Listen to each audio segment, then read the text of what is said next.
What's up, everybody? Welcome to the show. We have the confirmed date of Pentagon El Cero Miedo's debut in WWE. We also have news on a TNA star re-signing with the company, as well as a WWE legend could make his return at the Royal Rumble. All this and more in this episode, so let's get into it.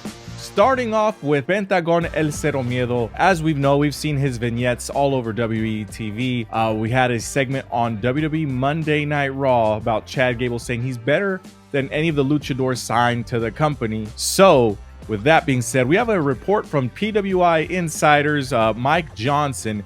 He stated that it is being thrown around that the confirmed date for Pentagon El Cero Miedo's debut is in fact that match with Chad Gable.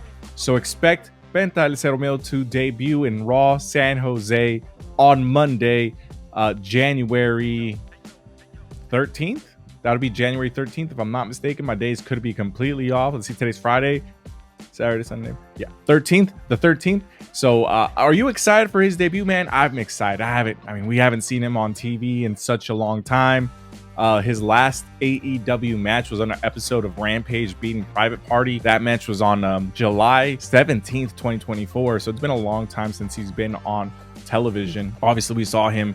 If you did watch AAA, he did make his return to just say kind of goodbye to AAA. He'll be back.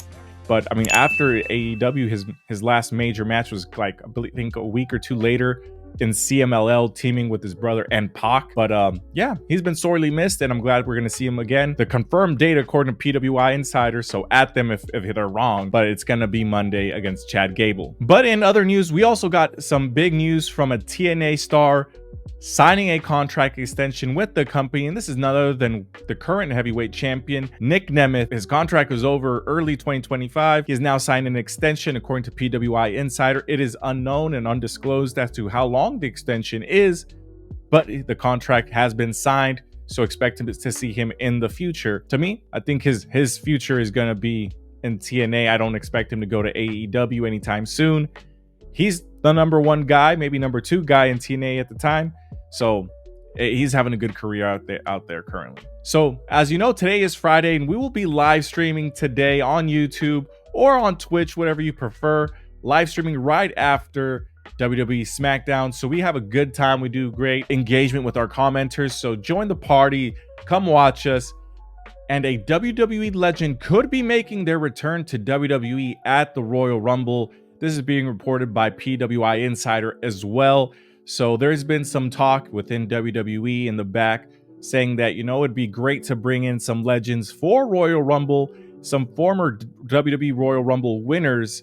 And there's two names being mentioned currently. One of those names being Hacksaw Jim Duggan, and the second name being somebody that's name is being thrown around the news quite a lot lately. And that is none other than Ric Flair. So Ric Flair's in the news a lot currently about, trying to have his last final match, then him saying he doesn't want to be involved to have a match anymore, but is in great shape. But it looks like WWE is looking to have him make a comeback and return to the company at this year's Royal Rumble in Indianapolis.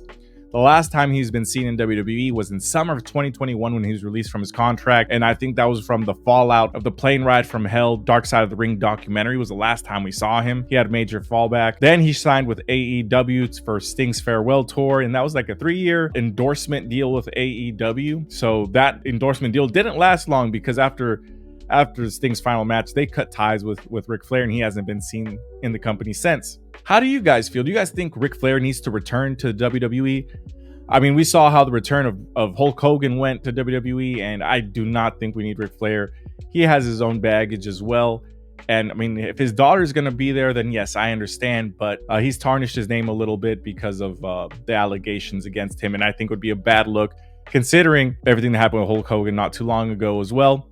So I think it's too early to associate yourself with Ric Flair. But you guys, what do you guys think? Let me know in the comments what you think. We also got an update on Carl Anderson's injury. He's been out since October 1st, 2024. So we got an update from him, from his mouth on Talkin' Shop podcast. And let me read the quote for you. Yeah, rehab is going good. I'm beyond ahead of schedule. Unbelievable. That's the thing. I'm Superman, Shawn Michaels said. One time they asked Shawn Michaels in that shoot interview, how did you have great matches all the time? He said, "I'm effing Superman." So I'm glad that Carl Anderson's doing good. It's unfortunate when people get injured, especially when they're trying to rebuild their game in the company. Of course, they just came back to WWE and have been limited by injuries, both him and Gallows, right? So it's good to see that they're doing well. And hopefully in the near future, they both return to TV, because the tag team division sorely needs the original club, the OC.